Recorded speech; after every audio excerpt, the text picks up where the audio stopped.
done 80 of these, and this is the most shambolic it's ever been. And I take that as a great compliment that it's me.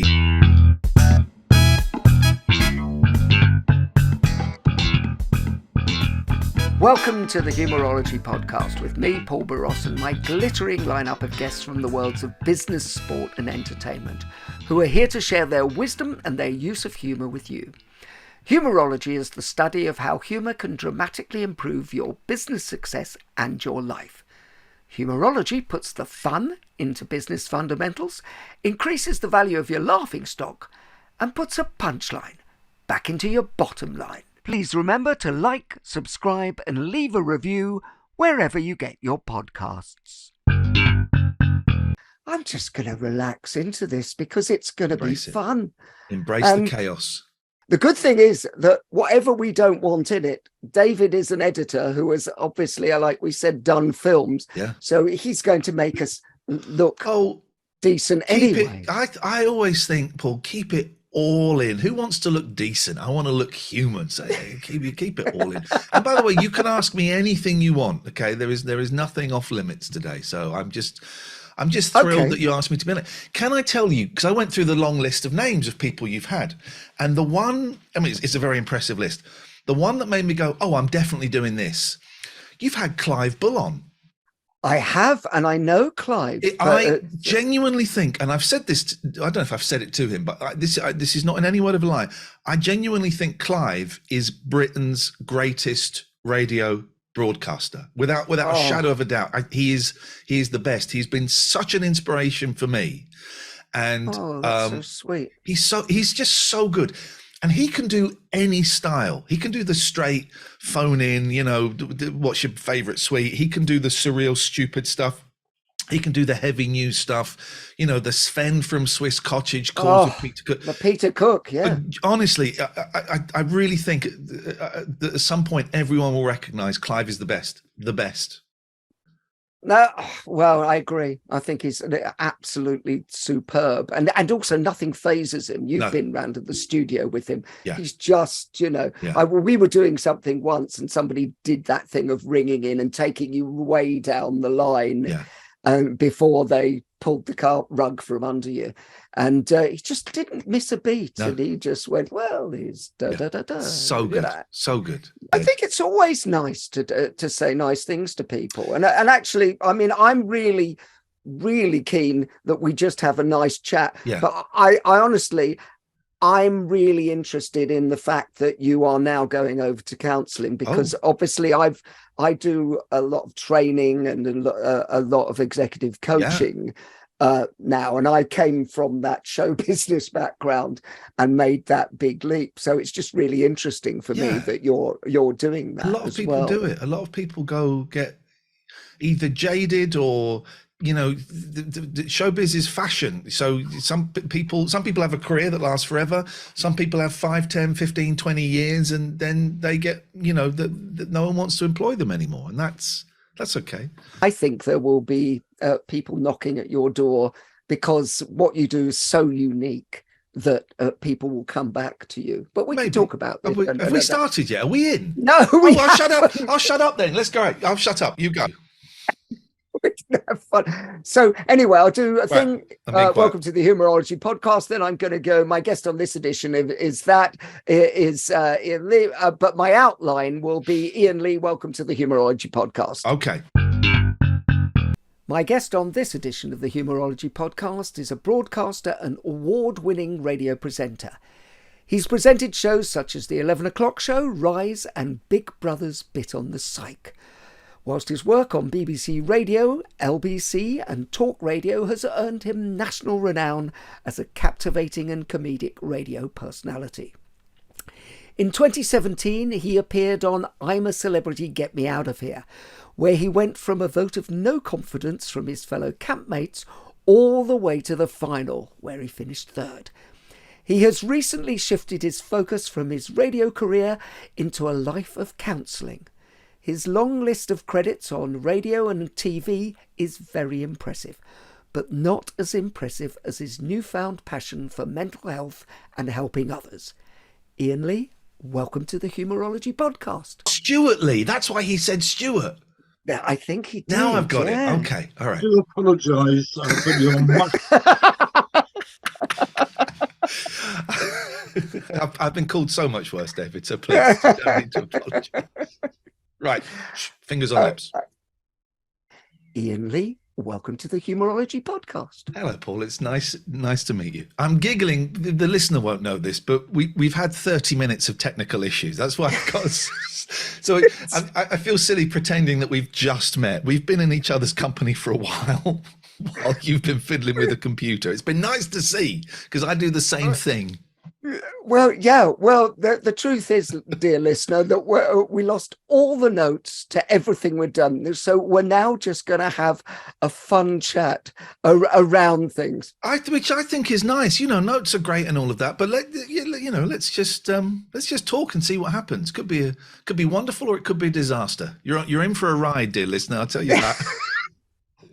And by the way, I couldn't be taking a ride with anybody better, because you were the king of turning up with nothing to say and managing to fill 3 hours beautifully. On a good day. For those who don't know, I've done phone-in shows for the last, over 20 years. And my shtick was eventually not, what do you think about Brexit, or getting two opposing people on to argue. I would go in, as you say, with nothing. I didn't know what the word prep meant, or preparation, and I would go in with nothing generally, and would open up the phone lines and would get some wonderful, wonderful calls. I remember once, Paul, I worked at BBC WM. And I was doing a show on a Friday afternoon about 2:00, and there was a new boss had taken over. And she said, "Iain, what's on your show today?" I said, "I have absolutely no idea." This was 10 minutes before the show. She said, "Well, you're about to go on. How are you going to do it?" I said, "Something will happen. When I put that fader up, something will strike and we'll have a show." And she and a lot of other people couldn't comprehend how that works. How are you not going into a studio with copious notes? How are you not going into the studio with, full of newspapers and stuff? So yes, I'm just turning my heated blanket off because I'm getting quite warm. And I'm an old man. So yes, Paul, I would go in. Well, as you can see, I've taken 10 minutes to answer a question that should have taken 30 seconds. You're going to get a lot of that today, I'm afraid. Well, no, that's perfect, because what you're talking about is a kind of a trust exercise. And when I talk to audiences, I always say that the best speakers in the world are the ones who just engage with the other person, or the microphone in your case, and speak, because the difference between the conscious mind and the unconscious mind, as you will know because you're now studied counselling, is that the conscious mind can only hold between 5 and 9 pieces of information, but the unconscious can hold millions. So what you're doing is just allowing the unconscious to come forward, isn't it? It is. I got diagnosed, if that's the right word, as a couple of years ago, as bipolar and ADHD. And the ADHD was a revelation. First of all, it explained my struggle to, keep relationships going. It explained why I was considered thick and naughty at school, just because I couldn't focus. But it also explained my style of radio, because I will go off on I will start a sentence talking about, do you believe in ghosts? Let's put that out. And 5 minutes later, I'm talking about having a fist fight with Paul McCartney. And one of the joys about my radio career is I've had some wonderfully generous bosses that have let me go off on those tangents, that have let me go on those flights of fancy. And I can trace that back to the fact that I am ADHD, and I've got, I'm struggling a little bit to stay focused in this conversation with you and not, fire off in 1,000 directions. Well, but you see, I think that all these things that people are given, ADHD, dyspraxia, dyslexia, and everything, I think they're very often talents. Yeah. It's just a different way that the brain's coding, but the system's never built for the people who are outliers. The system's built for everybody, to sit in rows in schools and everything. Yeah. Whereas the really creative people are a bit outlier. Society is not built for neurodiversity. And, I was a teenager. I was a kid in the late 70s and the 80s. We didn't even know what dyslexia was there, so let alone ADHD.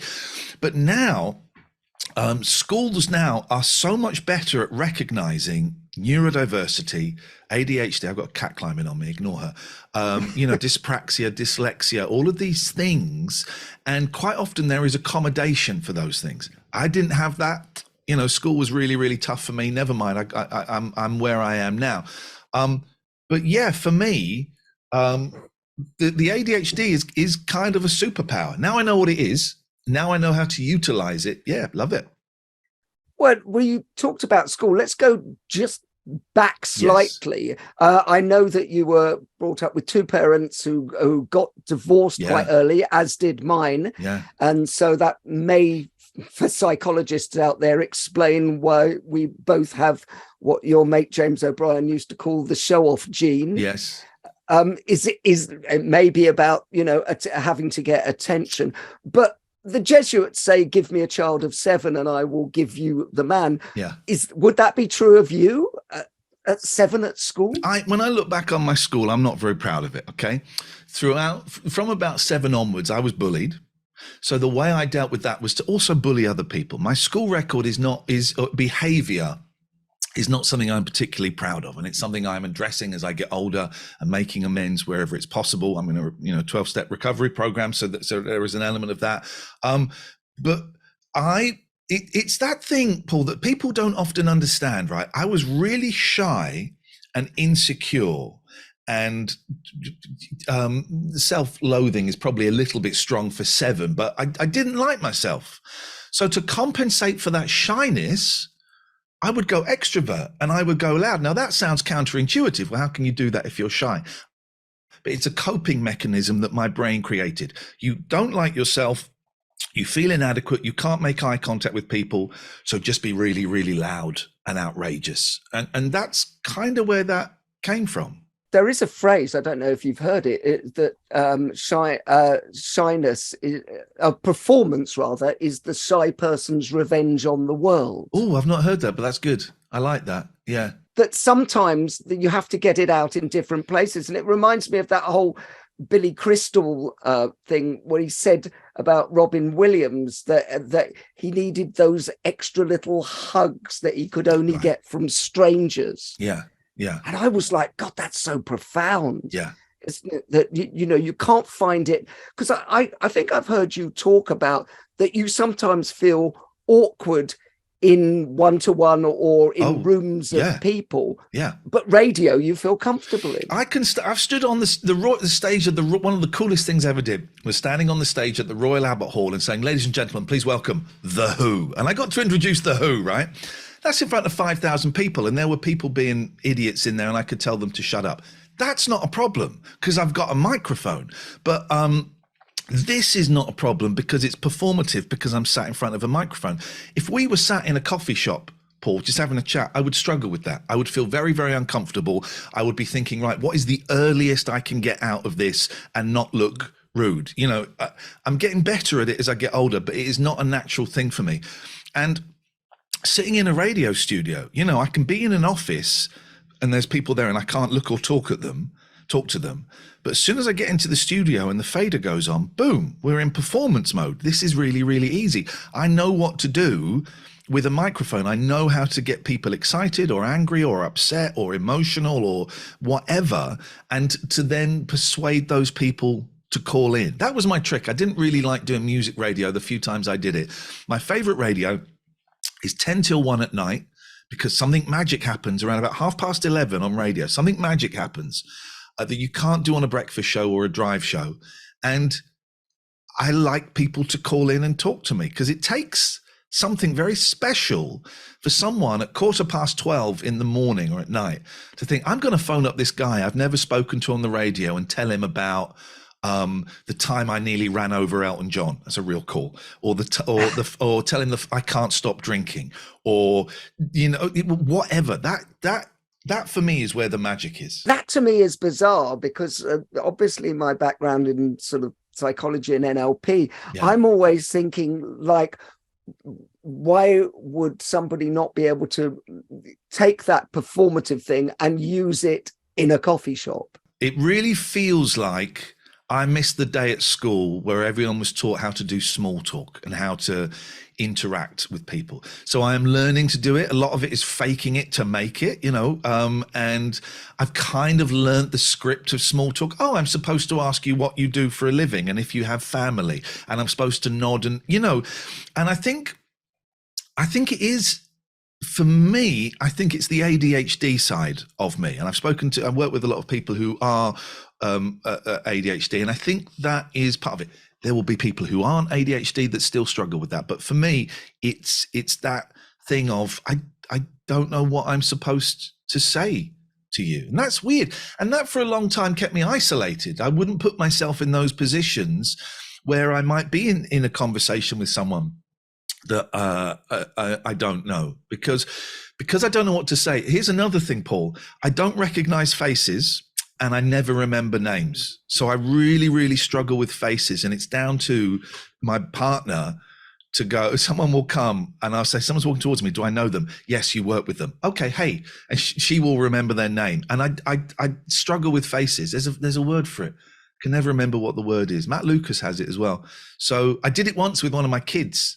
I was, this was a couple of years ago. So Kim would have been about 9. And I parked the car and there's a kid. And I start waving at this kid, right, and pulling silly faces. And as I get close, I think, oh God, I don't think that's my son. And I had to get up really close before it clicked. Yes, it was my son, so it was okay. But faces and names, I really, really struggle with. But is that what started to fascinate you with the counselling? Was it partly about working out who you were and if you could help other people? Do you know what? That's a really good thing, working out who you were. And I hadn't thought of it that way. And yes, I've been very lucky that on my radio shows, I have been allowed to grow and learn about myself as part of the show, right? So I'm a recovering drug addict and alcoholic, and I was able to discuss that on the show. I was able to talk about relapses on the show. A few years ago, during some intense therapy, I've worked out that I'm bisexual, and I was able to announce that to discuss that on the show. Not announce it, sounds pompous, but discuss that, and other people would phone in and share their stories. There have been some people in my life who'd rather I'd not revealed as much. And as I get older, I look back and think, oh, maybe I should have, my kids are approaching teenage years, and at some point they will go through that stuff and go, why did you say that? But that's the cross I have to carry. So there was a lot of self-discovery on the show. The one point where do you want to know that there was a big turning point where I thought, actually, maybe counseling is a thing. Late one night, it was just before Christmas, 7 years ago. I do the show with my friend Catherine Boyle, who was producer, and we had a phone call from someone who sounded drunk. And he was quite upbeat. So we were having a little bit of fun with him. How much have you drunk? Blah, blah, blah. And then a few minutes into it, he said, I've taken an overdose and I'm killing myself. And I'm outside and I have no idea where I am. Boom. Suddenly, emergency procedure. Catherine went out of the studio to get on the phone to dial 999. I then had to spend the next 10 minutes trying to work out where he was. Okay, he was somewhere near Plymouth. All right, what can you see? I can see this, I can see this, I can see this. A few people phoned up and said, I think he's here. Catherine's on the phone to the emergency services. There is a man who is dying here. And I had to keep him on the phone for 30 minutes before the police turned up. And I was just chatting to him. I was asking him why he did it. I was talking rubbish to him. I remember we got to one point where I was asking him what his favorite Die Hard movie was. And then I realized actually talking about films with the word die in when he's, it was that. Yeah. And there was one bit where he went quiet for 6 minutes and I thought he died, really thought he died. And then he came back after 6 minutes, all slurred. Half an hour, the police rocked up, took the phone. We've got him now. We'll deal with this. And I burst into tears. The little follow-up to that story, he went to hospital, he went to ICU, he's alive, he certainly lived through that. He died and they brought him back to life. So it was a proper thing. And I spoke to him a couple of times afterwards, and he's a very troubled gentleman. I don't know if he's still with us. But after that call, I kept thinking, what did I do right and what did I do wrong? What could I have done differently if I'd have had some training? It was just instinct I was working on. What could I have done differently if I'd have had some training? And that was the seed that grew into a few years later when the opportunity arose. I thought, I'm going to sign up for a diploma in counselling. Well, no, that's fascinating. And how has show business prepared you for counselling? I was going to say something rude, and I won't. So I'm coming back. Please, from that. you can. Well, yeah, no, I'm no. How has it prepared me for it? It's really interesting. It's prepared me for long periods of being out of work and worrying about money. That's something. I have worked with so many from every walk of life. I have worked with homeless people up to some of, like the biggest rock stars in the world, and everybody in between. And I have learned that everybody is just as valid. Doesn't matter if you're sleeping in a doorway. Doesn't matter if you're living in a mansion. We're all the same. We're all open to depression, to anxiety, to addiction, to loneliness, to inability to sustain relationships. And it has taught me to treat everybody absolutely equal. I mean, that sounds like an obvious thing, but I didn't have that. It's taught me that. It's taught me not to be afraid of anybody. And I tell you when I learned not to be afraid of anybody, I got to interview Ray Davies of the Kinks, right? Flippin' love the Kinks. He's well known for being a tricky interviewer. I was terrified. And his people came in and said, you must not ask him about the Kinks. And I thought, come on. He had a new album out. You must only talk about the new album. You must not ask him about the Kinks. And I was terrified, right? Because of his reputation, because of that. And he came in and it was a really crap interview. And then we had to stop. There were technicals, Paul, which is something I know you know about. And my producer, Eloise, said, we're going to have to stop because... And during the break, I lived in Muswell Hill, which is where he's from. And I said, oh, I'm from Muswell Hill. I live on this road. He said, all right. Do you know this pub? I said, no, I don't. But do you know this curry house? He went, oh, yeah, no, it's a great curry house. And we bonded over a curry house in Muswell Hill. And just before we were about to start, he said, Iain, you can ask me anything you want. And it sounds really silly that I was scared, but that moment I completely relaxed and went, oh, my God. He's just a human being. He's just a human being. All these PR people are making this myth. And yeah, he's a little bit grumpy, but that's because he's wary of his history and he doesn't want his history to be sullied. And that was a real moment, Paul, when I got it. Oh my God, they're just humans. They're just humans. Everybody is the same. We're all going to die one day. There's a jolly thought. We're all going to die one day. Absolutely. And that's it. And that is the great leveler. Well, I was interested because when I was doing some research on you, you were talking about when you were doing the 11 o'clock show and you had such imposter syndrome.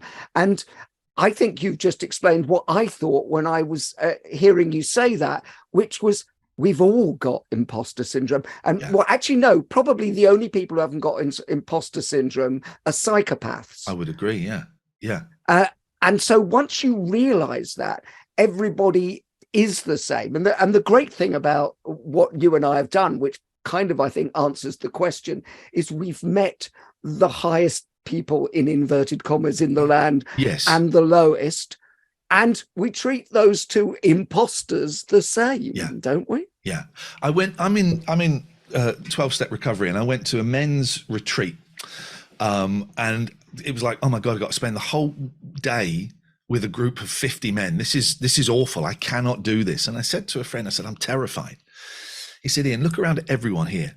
They are all terrified. They are all terrified and they're pretending they're not. And once I got that, once I looked around and I realized, oh, shoot, they are. It was another level. And that's a great thing. I can go into like public places and parties and stuff. I choose not to because I don't enjoy them, but I can.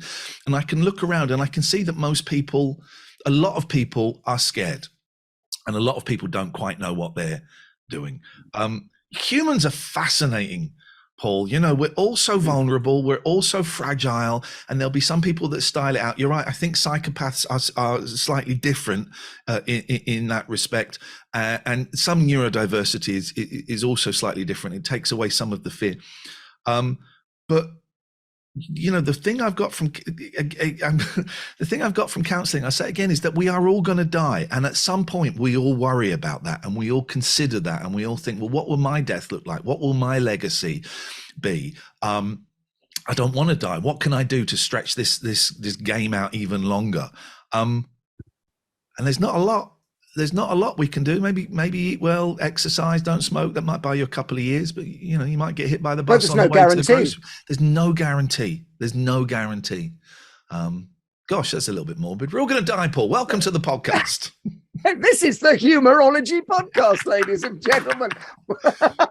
And we've both died a few times on stage, I can guarantee it. Well, by the way, you're not a comedian until you've died. And, well, you and I spent 10 years at the Comedy Store. You did a lot of stand-up in the early days. I did a bit, but actually, every comedian that has died at some time. I've seen pretty much everybody die. Yeah. You know, on the circuit at some stage or the other. Yeah. And the idea that doesn't happen, but it's kind of the analogy for life. And if we're talking about humor, is that it's not what happens, it's how you bounce back. It's also how you frame it. Because, by the way, comedians, as you know, we love talking about the times we died on stage. Oh, the war stories, of course.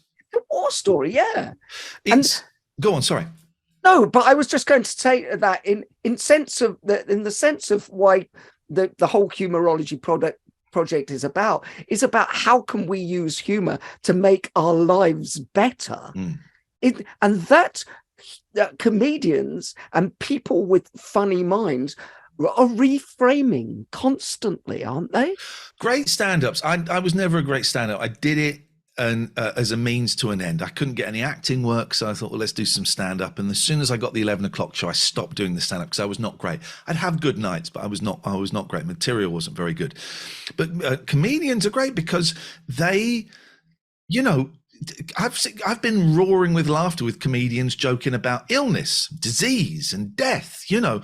And a really great comedian can look at the mundanity and the fears and the tragedy of the world and make it humorous. Not everyone's going to. I also think the great comedians are the ones that are the most divisive, where people either really love them or really, really hate them. They're the ones for me that do it. But you talk about dying on stage.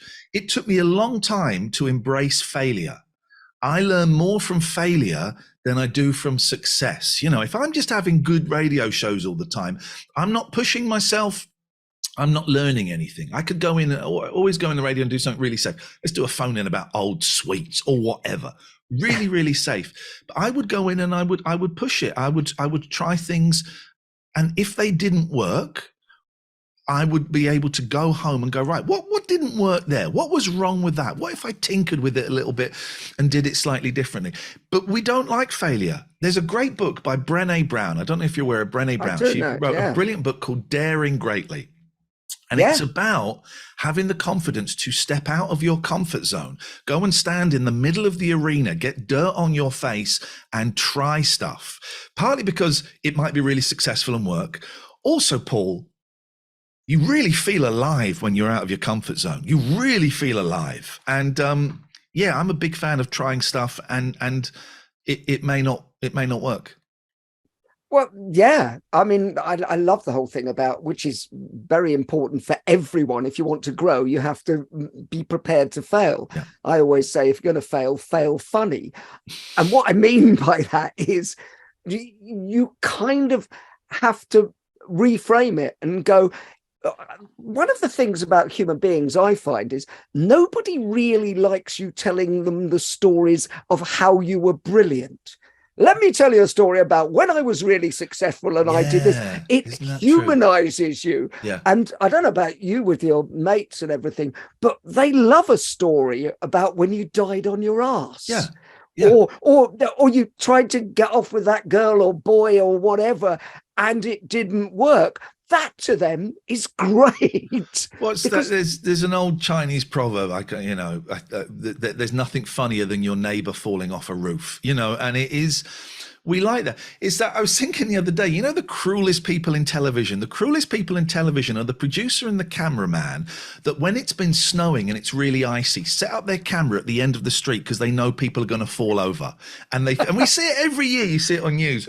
And it's funny, but it's really, really cruel. But it's funny, people falling over on the ice. You know what? You want to be the person falling over as long as you never, as it doesn't make you go, I'm never going out again. Yeah. Because of the humiliation that occurs. And don't you think that, that's one of the tricks, is to keep on doing stuff that puts you out of your comfort zone, that makes you feel a bit awkward. And you were saying something to me that was very interesting from a psychological thing, that you are working on being able to do this better in real life as well. Yeah, every day's a lesson for me, and I'm so lucky that I've had so many tools. I say I work the 12 steps in the AA and NA program, completely life-changing, because we look at our history, about what we have done wrong, but people we have wronged. What was my part in that? Instead of going, no, but the reason I did that is because he said, no. What was my part in this? So there's a real looking at that historically, and also looking at it in the present. So every day I go to bed and go, right, how did I interact with people? Could I have done anything better? So there's that. So I'm learning through that. I'm also learning through, we talk about taking brave steps. 2.5 years ago, I lost my job on talk radio during the pandemic, and everyone went, "Oh, you'll get another job. You're Iain Lee." But Paul, showbiz doesn't work like that. You're only as good as your current job. So I was faced with having no work, doing some stuff online for a few quid, but not having. I'd always defined myself as by my job. Because I don't like myself. So I'm Iain, I'm a radio presenter. I always define myself as that. So when that job ended, I was lost. I didn't know what I was. But it came at a great time, because it was a couple of years after we'd had that guy trying to take his own life. And suddenly I had some time on my hands, and someone mentioned to me a course about counseling, and everything just aligned at the right moment. And I thought, well, I'm in my late 40s. I was never very academic. I was terrible at school, terrible exams. I'm going to take a punt and sign up for this course. And it was terrifying. It was so out of my comfort zone. It was a 2-year diploma, really kind of intense course. Normally these are over a few years. This was quite intense. And I did it. And I would drive every Thursday. I would drive for 2 hours down to East Sussex to go into this college and sit in this college with lots of other wonderful, talented people. And I was making myself vulnerable. I was daring greatly. And so many times I wanted to quit. So many times, I was not very good at the essays. And when I'd get a failed essay back that I had to rewrite, it was devastating. But I did it. I wrote my own script, as Fritz Perl says. And I went and I passed, and I came out of it the other side a different person. This course was life-changing. And I'm desperately trying to remember what your question was. Oh, so that's the ADHD. And it has helped me, and it is helping me on a daily basis look at my strengths and my weaknesses and what I can do to change some of those. So in answer to your question, yes. I don't remember what it was. You just met ADHD then, Paul. You were just speaking to ADHD. No, but but it's beautiful. It flows beautifully. I was really interested when you were talking in there about your learning and what you were taking away from this, because I think it's very relevant to the whole Humourology project. It is the whole thing about your attitude. And getting your attitude right in order to change your life. And I love the phrase, which I think was originally coined by Dr. Richard Bandler, was the meaning of your communication is the response you get. Yeah. So you really have to go, look, I can't go round going, oh, those fuckers didn't understand me because I was very clear and I didn't everything. No, if they didn't understand you, it's your responsibility. Yeah. You have to take responsibility for everything in life. And it sounds like you've been through that kind of route to sort of go, yeah, it's down to me. Why if all of my romantic relationships ended badly? It's their fault, was my thing. It was their fault. Oh, hang on a minute. What's the common factor? Oh, the common factor is me. So is there a possibility it might have been my fault? You know, and no way. And exactly, and that is the thing, you know, why do a lot of my jobs end badly? Those bloody bastard oh, hang on, I'm the common factor. Maybe it's something, not entirely necessarily, but something to do with me. And once I started looking inwards and looking at my part in society and my part in relationships and my part in arguments and fights and situations that had gone wrong, I was able to start shifting and changing that behavior. I have to say, you know, the attitude is a big part of it. I have to say I'm helped significantly with my attitude because I'm on some fantastic bipolar medication. I was on antidepressants for a long time, found out I was bipolar. And so I'm on some great medication, which helps me level out. I tend not to get the massive highs. I tend not to get the sweeping lows. They still come sometimes. So it is easier for me to look at my part and look at my behavior and shape the way I behave, partly because of medication that I'm on, because I've got a great psychiatrist that can help with those things. If I was not on that medication, I would be in a significantly worse place. I just think it's important to mention that. I know not everyone's into medication, and I do think perhaps antidepressants are overprescribed, and you know, GPs are not necessarily the best people to administer those because you got a 7-minute consultation and they don't know the latest science and all of this. And I've been very lucky that I could afford to go private. But yeah, I think I would like people to know that a lot of the reason I feel so sorted now is partly because of finally getting the right combination of meds. I'm interested in the whole medical thing because I do think it is very useful. I'm always questioning, not skeptical, I'm questioning of whether our brain can then work to those meds without the meds, if you know what I mean. Is it just, does it teach us how to because I think there's an element whereby the brain can remember. We're going really off. Let's go here. off. But the brain can remember how it works. Yeah. And so can trigger those things. And I just wonder when people are on meds for the whole of their lives, if there is like an argument for going, we've taught the brain how to do that. Now can we pare it back until we can do that naturally anyway? That's interesting. I don't know if the brain can learn that. I do think antidepressants are overprescribed. It's a quick, easy thing to do.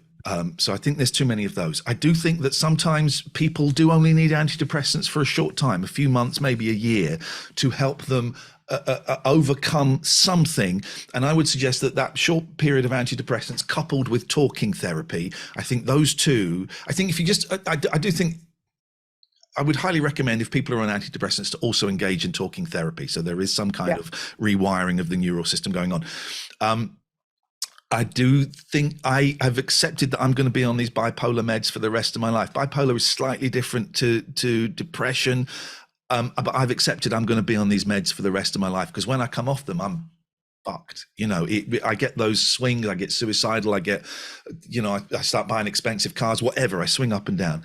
So I think it's different for different people. But I don't think we stand much of a chance when, you know, psychiatry is so out of the reach of most people because psychiatrists, what's that, 300 quid an hour if you're lucky. And GPs are great. They're not trained in neuropharmacology. You know, it's they can't be, and they've got 7 minutes to assess a mental health condition. So what am I trying to say? I don't know if your theory holds true. I don't know enough about the brain. It's quite possibly. I do think simply relying on antidepressants is wrong. But again, Paul, you know, I'm a counselor. I'm now a psychotherapist. And the people that come and see me are the people that can afford me. It's, you know, it's my job. And so I charge. And if you go to your GP and ask for a talking therapy, it might take a year to get 8 sessions booked in. And then it's a very specific type of therapy that is not necessarily the right thing for the reason they've approached. So I really think, we want to have less people on antidepressants. Well, then let's invest way more into the National Health Service in terms of talking therapy. It should be easy for people to get. People who are suicidal might wait a year for them to get an NHS counsellor, which is incredible. It's ridiculous. No, I completely agree, but that's a whole other podcast. It is. Yes. We're always talking about humour. Let's do some jokes. Well, yeah, no, but I'm interested because you are prone to self-deprecation. Yes. Is it important to be able to laugh at yourself? But I sometimes think that you've taken self-deprecation to the nth degree. Yeah. And do you have to pull yourself back from that? And does it have an effect? I am fucking brilliant. There you go. Let's turn it around. There you go. No, I'm getting better at it, but I do think self-deprecation can be funny if it's played right. I think it's a funny thing to make jokes about oneself and one's own inadequacies. I think that's great. I can't make jokes about your inadequacies, Paul, but I can do it about me, and that's okay. And I think that there is definitely humor in that. I think, I've gone too far. Sometimes it's generally when I'm having a very low mental health swing. Flipping out, I kind of had a breakdown on a show on Talk Radio where I just realized no one was listening. The whole show was pointless and I'm a piece of shit. And that's not a great thing to have when there's a microphone in front of you. So yeah, I have been very down on myself, and I am naturally very down on, what people might call my achievements in show business and stuff like that. Yeah. Well, it's interesting for me because now you're counselling other people. I'm wondering if there's a light bulb moment where you go, actually, because I have a belief system, and you may argue against this, but that if you say these things often enough, they become your reality. Yeah. So even though you're doing it in a jokey way and everything, I'm not sure that the psyche actually takes it in that way, and it suddenly makes things worse on that level. Yeah. Oh, I'm a big fan of affirmations. I think if you repeat something enough, it certainly has an impact. I am much better now, Paul. For most of the time, I know that I am enough. I've always needed, they call it an external locus of evaluation. And I've always needed people to tell me I'm good for me to feel good. How many people are watching this TV show? Oh, we're over 1 million. I must be good. Oh, we've dipped under 1 million. There's something wrong with me. I need to get 100 likes on a tweet for it to register. That's historically. I am now better at being enough. I know I'm a good dad. I know I'm a good counselor. I know I'm a good partner. That's good enough for me. But a lot of it came from, Paul, very early on, my first sort of big job was the 11 o'clock show. And I always thought that would be the start of me then going to America, doing a TV series in America and getting parts in movies, right? And it didn't happen. But it did happen for at least 3 people on that show, Mackenzie Crook, Ricky Gervais, Sacha Baron Cohen. They went off and they had the careers that I thought I was entitled to.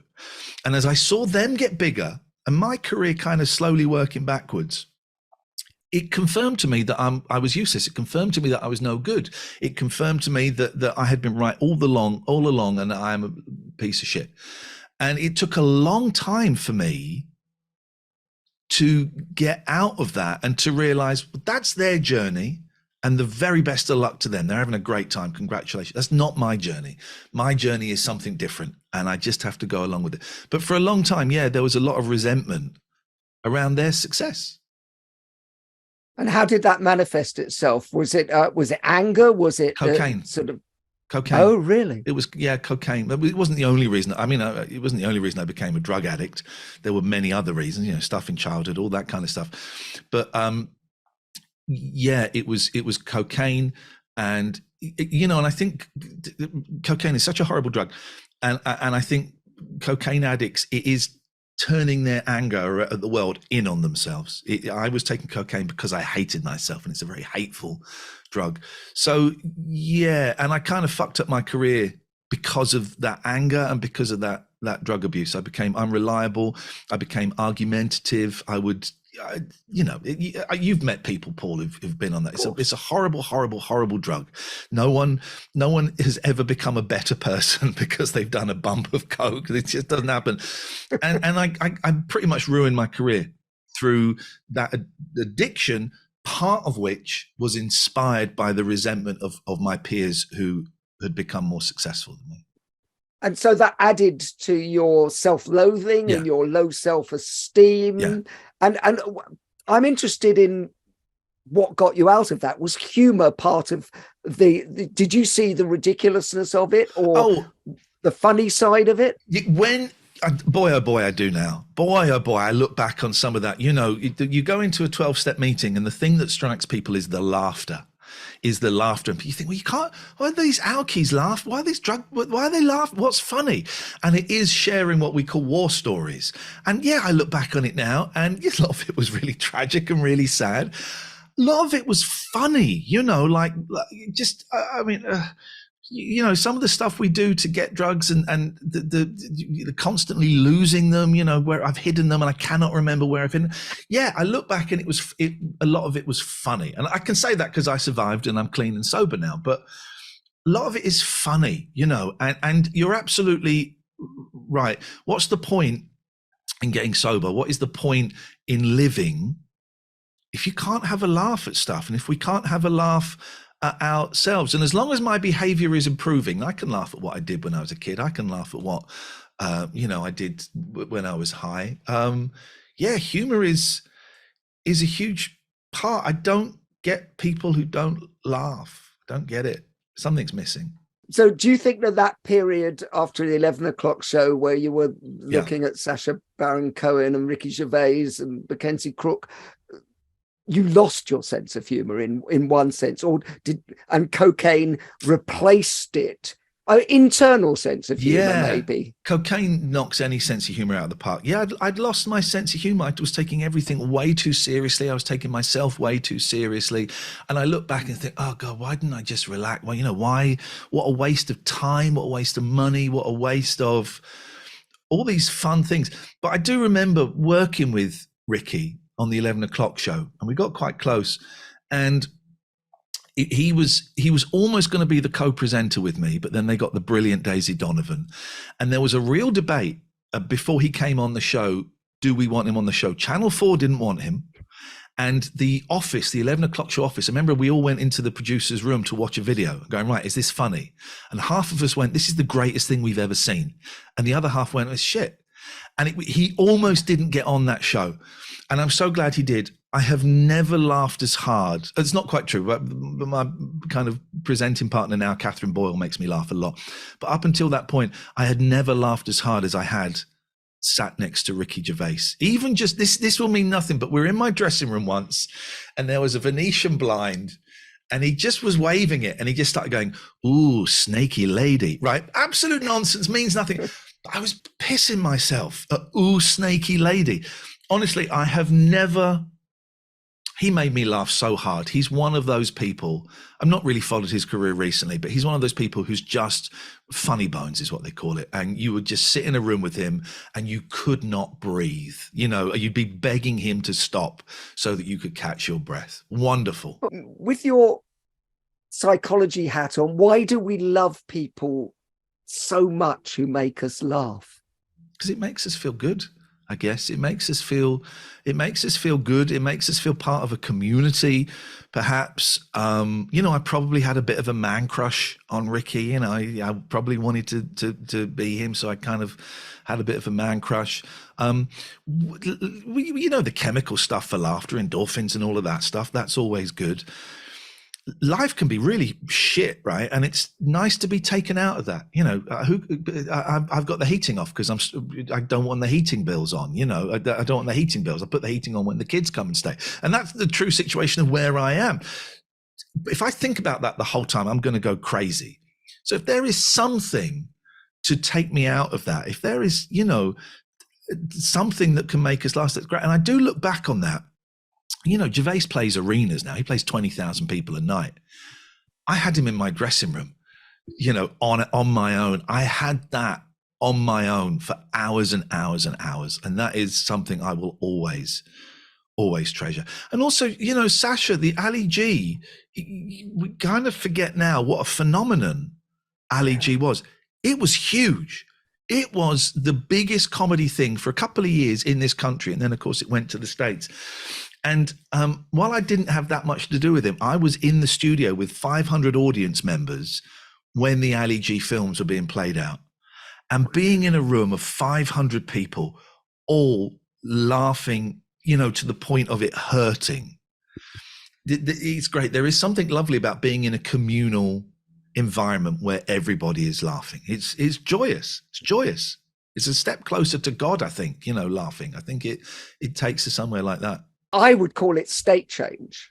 Go on. And well, I don't know about you, but I think that it's one of the underused things for whatever it is, counseling or psychotherapy and everything, because it's the way to get, if you can get somebody to laugh at their issues, you've already taken them to another place. Yeah.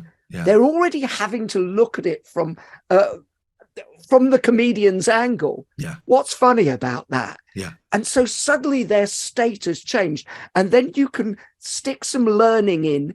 And if they're in a good state, the learning will stick. Yeah. I think you're right. Listen, because I've retired from show business now, I don't do it. And suddenly, as soon as I said I'm quitting, I'm doing my last ever radio show, I got loads of invite for podcasts. So thank you. I've started turning them down now. I've got a clutch I'm going to do, but I've started turning them down. So thank you, Paul, for the opportunity. I really appreciate it. So I am not, when I'm counseling, I'm not in there cracking gags. And that was a lesson I had to learn, you know, because you know what it's like. You hear something, you think, oh, I can make a gag there. Our natural instinct is to go for it. Yeah. I had to learn in college, not with clients, that you don't go with it in the counseling room. So I'm not there cracking gags, but there is a lot of laughter. And for me, the laughter, you're right, suggests to me that some progress has been made with this issue, whatever this issue is. The fact that the client is now, you know, sometimes laughter is there because of shame or anger or fear, and that's okay. And we can look at what that is. But sometimes you're right. The laughter is fucking, I'm swearing too much. I do apologize. The laughter is bloody hell. I was carrying that thing around with me for years, but look how ridiculous it is. Look how silly it is. Like I'm holding it in my hand and it is ridiculous. And I can laugh at you now because you have no power over me. So yeah, you're right. It is, I think the laughter should be encouraged and welcomed in the counseling relationship. Definitely. When you've got a counselor, you have to trust that person. Yeah. And isn't it one of those bonding things that builds trust quicker than anything else? Yeah. If you go, I mean, you and I had never met before today, and we've already. And we'll never meet again, Paul. I guarantee it. Oh, good. I'm glad I've made that impression. Yeah. But seriously, but really, you were so understanding, and then we had a laugh over the fact that all the notes had gone to shit and we'd done everything. That was the bonding point, wasn't it? Where we were laughing. For those who don't know, so we were supposed to meet at 11:30. I logged in and Paul went, I've lost all your notes. But we'll carry on. And I said, look, if you want, I can go and make a coffee. I got nothing today. I'll go make a coffee and I'll come back in 15 minutes. And you went, okay, that's very, very kind. I came back in 15 minutes. You still didn't have the bloody notes. Now, do you know what? Me 10 years ago, I might have got pissed off at that. I might have gone, right, well, you know what? I'm not doing it. And that shows where my head was at. Now I think it's hilarious. And it was, and it's partly hilarious because it's not my problem. I know what technical issues are like and I hate them when I'm in them, but it's your problem. And it's funny. And, I genuinely found it funny. I genuinely have nothing to do for the rest of the day. So I was happy to go off, you know. But it was funny, you and your producer trying to talk you through how to access files on a computer. It's funny. You know, no one's dying. You were cool. Had you been upset and stressed about it, I wouldn't have laughed with you. Had you been, really getting upset and worried, oh my God, this is a disaster, I wouldn't have laughed with you. But I could see that you and David, your producer, were both, it was a ridiculous situation. It's funny. Let's have a laugh about it. It's fine. And you're right. Suddenly we have a connection. Suddenly, I've never met you before, and I'm joking, I would love to go out for a coffee with you, but we've never met before. But suddenly, in the face of a mini disaster with a lowercase d, suddenly we've got a connection going. And I think that's really important to acknowledge those moments. Before we just go on to, this is a tape stop, would you want to code this? I'm aware I'm being silhouetted out, and I've given strict instructions, do not have a light behind you. And I did not follow those instructions. David, Mr. Rose, I humbly apologise. There we go. Hey, this has been a great rehearsal, Paul. Do you want to start recording now and we do it for properly? We could do, couldn't we? I've had so much fun. Sorry, I'll shut up. Let me shut up. You do your business and then... Thank you for listening to part 1 with Iain Lee. Yep, that was just part 1. He was so good that we had to make a part 2. Listen out for it in the next podcast. The Humourology Podcast was hosted by Paul Boross. Produced by David Rose. Music by Steve Hayworth. Creative direction by Les Hughes. And additional research by Helen Sykes. Please remember to subscribe, like and leave a review wherever you get your podcasts.